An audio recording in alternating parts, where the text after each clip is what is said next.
I was recently asked by some members from our HR community to share few thoughts on how to handle the emotional and psychological issues of employees when they return to work. The very first thought came to my mind was, this too shall pass.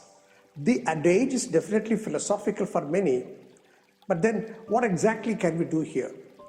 Let us understand there are two enemies here, internal and external. These both enemies are invisible to us. COVID-19 is the external enemy and our anxiety is our internal enemy. If you look at our anxiety graph, is varied and fluctuates and mostly depends on the real-time experiences and imagination of our future. While fear and anxiety are interrelated, the mother of both is uncertainty. Uncertainty on what? Firstly, losing one's life or the lives of the family members and friends. Secondly, losing our jobs and with it our salaries and other perks that will immediately impact our basic life. We don't even have to wonder what would happen to all the loans we take.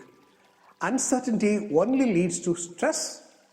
Stress contributes to insomnia, depression, and a host of other mental illness, which fuels further anxieties.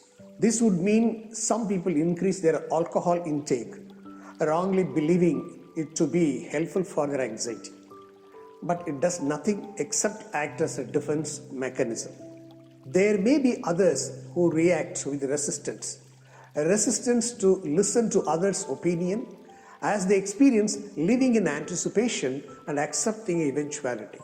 This may be due to their inability to handle the situation socially, economically, and psychologically. When employees are back at work, they will most definitely come with the above baggage. Remember, though even after work is resumed, the COVID-19 situation will remain open-ended.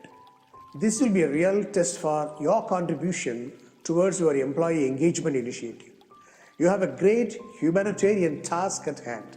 Let me share a few perspectives. First, focus. Focus on people as much on the business. Second, strategize your communication. It is a bloodline for your endeavor. Empathy and listening are the two key words in your interaction and practice. I suggest when you interact with employees, not to mention that we all have undergone same difficulties. It would be inappropriate and unsympathetic. Each one's experience is different. Third, have focused group discussions to collect employees' emotional experiences. It's very important. There will be always a collective grief and anticipating stress. Work on that. Open a cell where employees' issues are discussed with related to COVID-19. 4. It is very much important to understand your anxiety and emotions first before helping others, as you are not expected to be a psychologist or a counselor or a therapist. 5. Be proactive and provide professional counseling support. Don't wait for serious things to happen. We at BODHI provide counseling support to corporate employees. You may extend this support to families of your employees also. Finally, approach your employees predominantly from your right brain. Logic will follow later. All in all, sensitize, then desensitize, and finally resensitize yourself, your employees, and your organization wherever needed.